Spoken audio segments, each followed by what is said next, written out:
Hello, welcome to another new session of Shulagna's Bioblog. This is the third part of Preventive Pediatrics. School Health Service. School Health Service is an important economical and powerful healthcare delivery to improve community health, especially of future generations. It is comprehensive care of the health and well-being of children throughout the school years. The School Health Committee was constituted by Government of India in 1960 to assess the standards of health and nutrition of school children and to suggest recommendations to improve them. As per recommendations of the committee, the school health program was initiated in 1962, but minimum services are provided to the school children due to shortage of resources and insufficient facilities.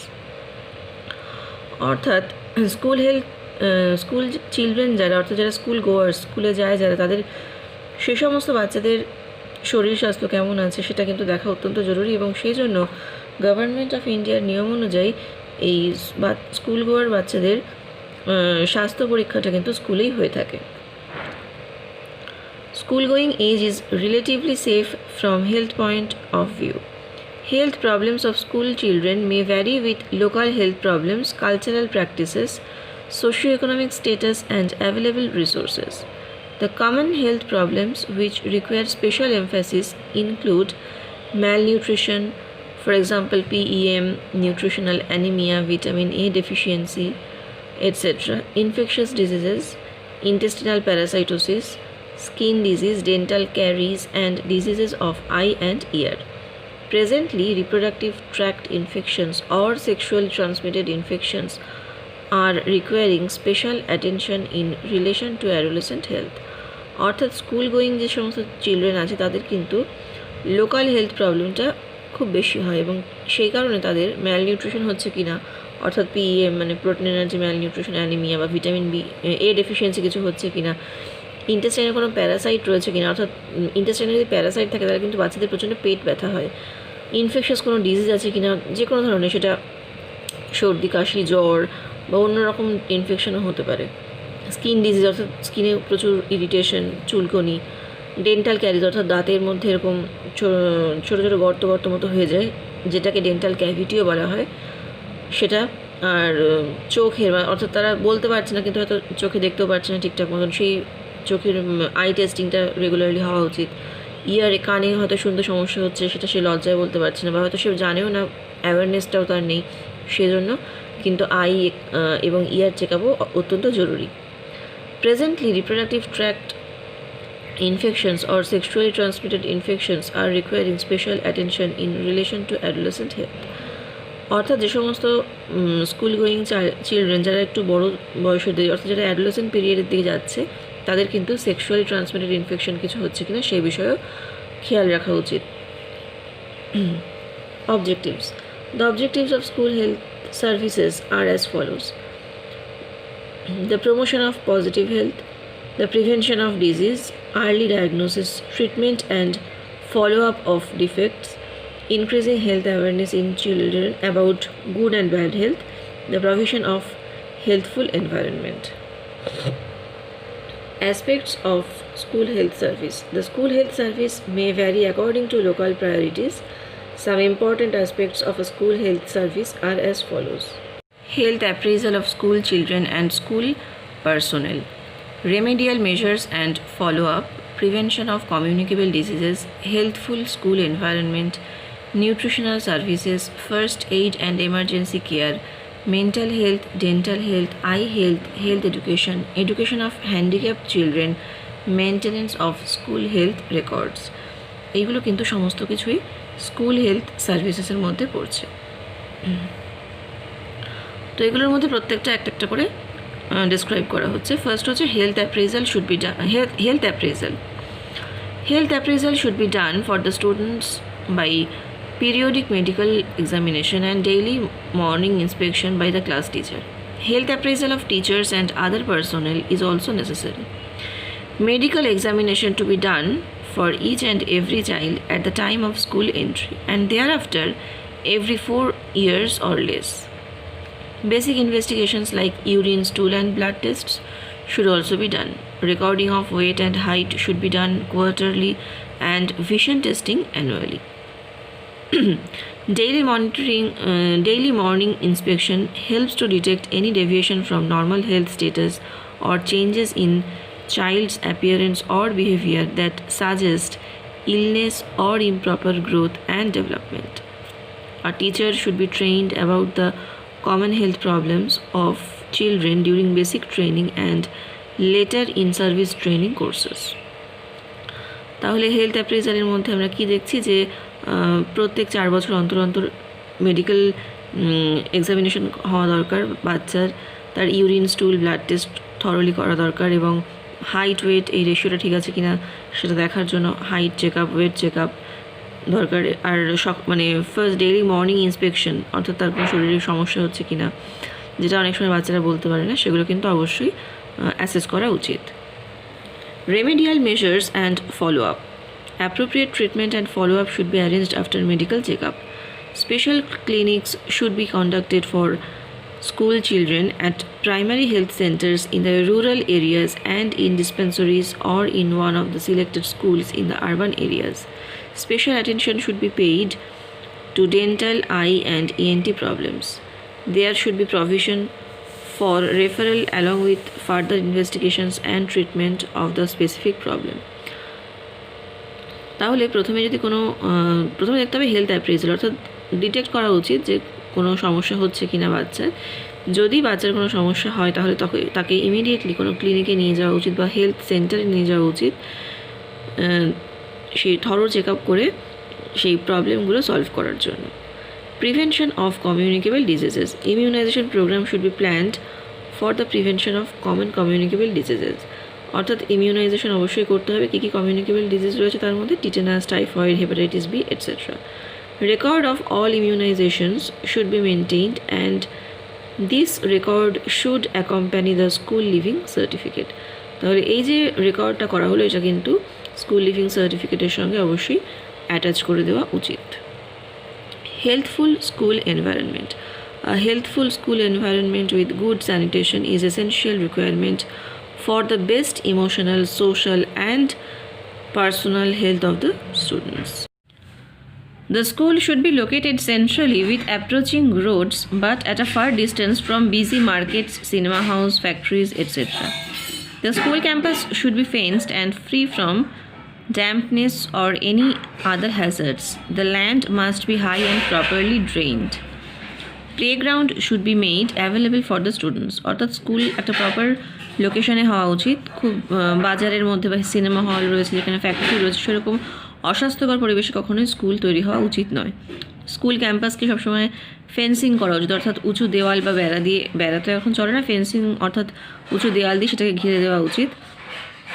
সেখানে যেন কোনো ড্যাম্পনেস না থাকে, যেটা শিশুদের পক্ষে শ্বাসকষ্টের কারণ হতে পারে বা অন্য খুব ড্যাম্প ওয়েদার কিন্তু বাচ্চাদের জন্য ভালো নয়, ইনফ্যাক্ট কারোর জন্য সেটা ভালো নয়। অথবা কোনো হ্যাজার্ডস যেন না থাকে, কোনো সাউন্ড পলিউশন বা এয়ার পলিউশন ইত্যাদি। আর যেই মাঠে খেলাধুলার জন্য যে মাঠ থাকবে সেটা যেন প্রপারলি ড্রেইনড হয়, সেখানে কখনো জল না দাঁড়ায়, সেখান থেকে মশা বা মাছি ইত্যাদির উপদ্রব হতে পারে। প্লেগ্রাউন্ড থাকতে হবে স্টুডেন্টদের জন্য। The school structure should be single storied for nursery and secondary schools and multi storied for higher schools. Walls should be heat resistant. Verandas should be attached to classroom. No classroom should accommodate more than 40 students. Doors and windows should be broad and should be placed for cross ventilation. অর্থাৎ school মানে একটা স্কুলের proper structure কীরকম হওয়া উচিত, বাচ্চাদের জন্য হলে সেটা অবশ্যই একতলার মধ্যে, আর হায়ার স্কুল হলে অর্থাৎ যেখানে বড় স্টুডেন্টরা যাবে সেটা যেন মাল্টি স্টোরিড অর্থাৎ দোতলা বা তিনতলা হয়। তার দেয়াল যেন অবশ্যই হিট রেজিস্ট্যান্ট হয়, মানে গরমকালে বা শীতকালে যেন বাচ্চাদের খুব বেশি কষ্ট না হয়। যেন সেখানে বারান্দা থাকে এবং বারান্দাগুলো যেন ক্লাসরুমের সঙ্গে অ্যাটাচড হয়। কোনো সেকশনেই 40 জনের বেশি স্টুডেন্ট থাকা বাঞ্ছনীয় নয়, কারণ তাহলে কোনো স্টুডেন্টের প্রতি টিচারের কিন্তু ঠিকঠাক মানে দৃষ্টি পড়ে না। টিচারের পক্ষে বেশি স্টুডেন্ট হলে তাদের হ্যান্ডেল করা খুব মুশকিল হয়ে যায়। দরজা জানা থাকা উচিত, সেগুলো ক্রস ভেন্টিলেশন অর্থাৎ বাতাস চলাচলের জন্য কোনো অসুবিধা না হয়। Furniture of the classroom should be appropriate for the age of the students. Classroom inside wall should be painted white and periodically whitewashed should be arranged. Classrooms must be well lighted. There should be provision for safe and potable water supply, preferably continuous and distributed from taps. Provision for separate room for midday meal or tiffin should be made. Separate toilet facilities must be made for boys and girls, with one urinal for 60 students and one latrine for 100 students. অর্থাৎ বাচ্চাদের জন্য উপযোগী furniture সেখানে থাকতে হবে। Classroom যেন ঠিকঠাক মতন পেইন্ট করা থাকে, হোয়াইট পেইন্ট, এবং মাঝে মাঝে সেটা যেন হোয়াইট ওয়াশ করা হয়। দেয়াল আর প্রচণ্ড মানে ঠিকঠাক যেন লাইট থাকে, পর্যাপ্ত পরিমাণে লাইট, যেন কোনো ঘর অন্ধকার না থাকে।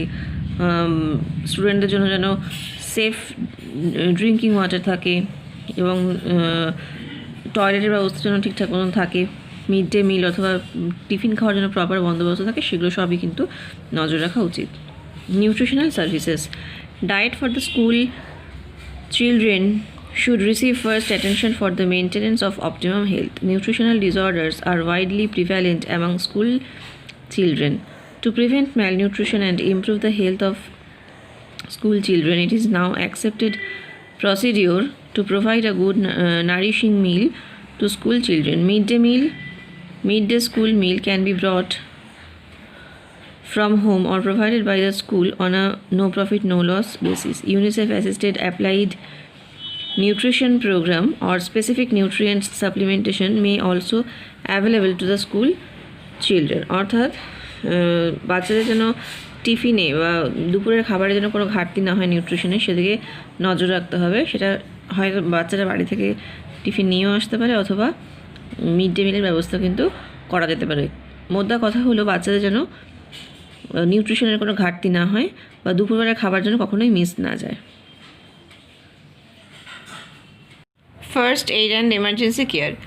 First aid and emergency care should be provided by the teachers in such situation like accidents, fainting, vomiting, diarrhea, convulsion, injuries, etc. Teachers should have adequate training regarding first aid and emergency measures. বাচ্চাদের কোনো accident হয় বা কোনো ধরনের মাথা ঘুরে পড়ে যাওয়া, বমি হওয়া, ডায়রিয়া বা খিঁচুনি বা অন্য কোনো ইনজিওরিজ হয়, সেক্ষেত্রে যেন টিচাররা তাদের প্রাইমারি বা প্রিলিমিনারি একটা চিকিৎসা দিতে পারে। সেজন্য প্রত্যেকটা টিচারকেই কিছু এমার্জেন্সি মেজার নিয়ে মানে সম্পর্কে জ্ঞান থাকা উচিত, এবং তাদের এই বিষয়ে ট্রেনিং হওয়া উচিত। Mental health. The school is an important place for development of child's behavior and promotion of mental health. The school teacher has positive and preventive role to help the children to attain mental health and to develop into mature, responsible and well-adjusted individual. In the school hours, there should be provision for relaxation between periods of intense work. There should have no unhealthy comparison or discrimination in religion, caste, social status, etc. Provision of vocational and psychological counseling are a great need for the school children. Juvenile delinquency, maladjustment, drug addiction are becoming problems among school students and need early preventive intervention. অর্থাৎ school এমন একটা জায়গা যেখানে কিন্তু প্রত্যেকটা ছেলেমেয়ের mental হেলথটাও দেখা দরকার। সেখানে যেন কোনো রিলিজিয়ান অর্থাৎ ধর্ম, জাতি ইত্যাদি নিয়ে কোনো কম্প্যারিজন না হয়, যাতে নাকি একটা কোনো ছেলে মেয়ে তার মনে আঘাত লাগে। এবং এখানে একটা সাইকোলজিক্যাল কাউন্সেলিংও করা দরকার, যে বাচ্চা বাড়ি থেকে কোনোভাবে সাইকোলজিক্যাল ডিস্টার্ব রয়েছে কি না, বা কোনো মানে যখন এই অ্যাডোলেসেন্স পিরিয়ডে অনেকে অনেক ছোটোখাটো ক্রিমিনাল অ্যাক্টিভিটির সঙ্গে জড়িয়ে পড়তে পারে, বা তাদের বিভিন্নভাবে ব্যবহার করা হতে পারে ক্রিমিনাল অ্যাক্টিভিটিতে, যেটা কিন্তু তাদের সাইকোলজিক্যাল একটা সমস্যা তৈরি করতে পারে। এই জন্য একটা সাইকোলজিক্যাল কাউন্সেলিং হওয়া অবশ্যই দরকারি। Dental problems. Dental caries and periodontal diseases are two common dental problems among school children. There should be provisions for dental examination once in a year to detect problems. Guidance for maintenance of dental hygiene and improvement of dental appearance should be emphasized during dental checkup. Improvement of dental health is a part of school health program. অর্থাৎ বাচ্চাদের দাঁতে কোনো caries হচ্ছে কিনা, কোনো cavity বা দাঁতের অন্য কোনো সমস্যা, গামস কোনো প্রবলেম রয়েছে কিনা, এগুলো দেখার জন্য বাচ্চাদের কিন্তু অবশ্যই একবার ডেন্টাল চেক আপ হওয়া উচিত। এটা ভীষণ ইম্পর্ট্যান্ট ডেন্টাল হাইজিন মেনটেন করাটা। নেক্সট হলো I health. Early detection of I problems in school children is essential to prevent further complication. Refractive errors, squint, vitamin A deficiency conditions, and eye infections should be detected early and referred for necessary treatment. অর্থাৎ বাচ্চাদের যে প্রবলেমগুলো হতে পারে, refractive error, squint, vitamin A deficiency, এই ধরনের কোনো সমস্যা, যেমন নাইট ব্লাইন্ডনেস, রাত কানা রোগ বা জেরোসিস, চোখের ভেতরে শুকিয়ে যাওয়া ইত্যাদি সমস্যাগুলো বাচ্চাদের হচ্ছে কি না সেটা কিন্তু অবশ্যই আই চেক আপ করিয়ে দেখে নেওয়া উচিত। Health education. The health education is the most important aspect of school health program to bring about the desirable changes in knowledge, attitude, and practices related to health. The essential areas of health education to the school children are related to different aspects of personal hygiene, environmental health, and family health, including human reproduction and sexual hygiene. Community health nurse has great responsibility in health education programs at schools. Teachers are the key persons in the presentation of the material to the children, but they should get help from school health nurse and other health team members. Education of handicapped child. The school health service must have facilities for assisting handicapped children and their families to achieve maximum potential to become as independent as possible and to become productive and self-supporting member of society. This requires the cooperation of health workers with social welfare and educational agencies. School health records. Maintenance of school health records is an useful function to have cumulative information on the health aspects of school children to provide continuing health supervision. It helps to evaluate school health programs and provides useful link between home and school and community. অর্থাৎ handicap চিলড্রেনদের assist করার জন্য school হেলথে কিন্তু একটা important ভূমিকা আছে, যে handicap চিলড্রেনকে কী করে proper education দেওয়া যেতে পারে। আর স্কুল হেলথ রেকর্ডসের মধ্যে একটা বাচ্চার বিভিন্ন যারা পড়তে আসছে তাদের ইয়ারলি অথবা হাফ ইয়ারলি হেলথের কী প্রবলেম হচ্ছে, তাদের কোনো সমস্যা হচ্ছে কি না সেগুলো কিন্তু নথিবদ্ধ রাখা উচিত। এটা কিন্তু স্কুল হেলথ রেকর্ডের একটা important aspect. Maintenance of health of school children is the responsibility of parents, teachers, healthcare providers, and the community. In India, school health service is administered jointly by the Department of Health and the Department of Education. According to School Health Committee 1961, school health program should be continuous and self-supporting by the formation of school health committees at the village level, block level, district level, state level, and national level. As an integral part of general health service, the primary health center is responsible to deliver school health service. Primary health nurse, PHN, health supervisor, and health workers are key persons to conduct school health program with the necessary guidance of medical officer. Periodic visit, health checkup, immunization, health education, nutritional education, referral, and health recording are important functions of them. This is the end of today's session. Thank you.